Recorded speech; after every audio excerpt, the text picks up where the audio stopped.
இன்னைக்கு பார்க்க போற ரெசிபி ஒரு ஈஸியான டெசர்ட் ரெசிபி கேரட் கீர் தான் பண்ண போறேன். அஸ்ஸலாமு அலைக்கும். வெல்கம் டு ரியா சமையல். கேரட் கீர் ரொம்ப ஈஸி. எப்பவுமே கீர் ரெசிபிஸ் எல்லாமே ஈஸியா தான் இருக்கும். ஸோ அந்த மாதிரி தான் கேரட் கீரும் ரொம்ப ஈஸி. டக்குன்னு பண்ணிடலாம். இப்போ கேரட் கீர் பண்ணுறதுக்காக நான் 2 கேரட் கட் பண்ணி வச்சிருக்கிறேன். பேனில் 1 டம்ளர் அளவுக்கு பால் விட்டுருக்கேன். இப்போ அதில் இந்த கேரட்டை போட்டுக்கலாம். பாலில் இந்த கேரட் நல்லா வேகணும். இது நல்லா வேகட்டும். மூடி போட்டோம்னா பாலாக இருக்கிறதுனால பொங்கும், அதனால மூடி போட வேணாம். ஓப்பன்லேயே வச்சு வேக விடலாம். கேரட் நல்லா வேகட்டும், அது வரைக்கும் வெயிட் பண்ணலாம்.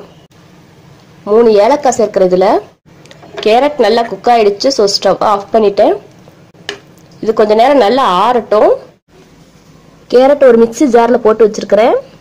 இப்போ இதை நல்லா ஃபைன் பேஸ்ட்டாக அரைச்சி எடுத்துக்கலாம். நல்லா ஃபைன் பேஸ்ட்டாக அரைச்சாச்சு. பேனில் 3 டேபிள் ஸ்பூன் போல் நெய் சேர்க்கிறேன். முந்திரி பிளம்ஸ் இதில் போட்டு வறுத்து எடுத்துக்கலாம்.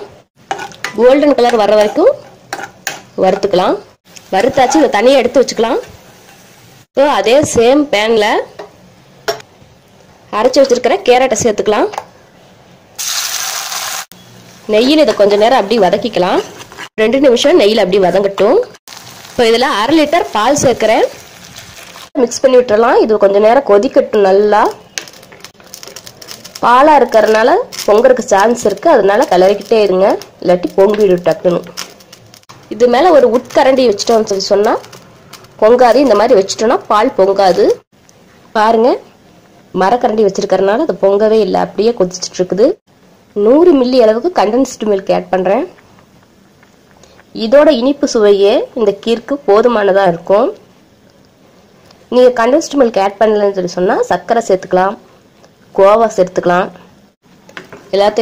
எல்லாத்தோடவும் சேர்த்து நல்லா மிக்ஸ் பண்ணி விட்டுறலாம். வறுத்து வச்சுருக்கிற முந்திரி அண்ட் கிஸ்மிஸ் சேர்த்துக்கலாம்.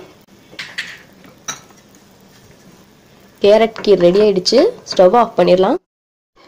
டேஸ்டியான கேரட் கீர் ரெடி. இது சூடாக சாப்பிட்றது. சில்லுனும் சேவ் பண்ணலாம். அது எப்படின்னு காட்டுறேன். ஃப்ரிட்ஜில் கேரட் கீரை வச்சு நல்லா சில் பண்ணிவிட்டு அதுக்கு மேலே டாப்பிங்க்கு வெனிலா ஐஸ்கிரீம் போட்டு சர்வ் பண்ணலாம். இதுவும் டேஸ்ட்டாக தான் இருக்கும். சூடாக பரிமாறுறதும் டேஸ்ட்டாக இருக்கும். இந்த மாதிரி சில்லுன்னு பரிமாறுறதும் டேஸ்ட்டாக தான் இருக்கும்.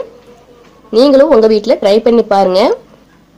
அதுக்கு முன்னாடி இந்த வீடியோ உங்களுக்கு பிடிச்சிருந்துச்சுன்னா லைக் பண்ணுங்கள், ஷேர் பண்ணுங்கள். மறக்காமல் ரியா சமையலை சப்ஸ்கிரைப் பண்ணுங்கள். தேங்க்ஸ் ஃபார் யுவர் வாட்சிங்.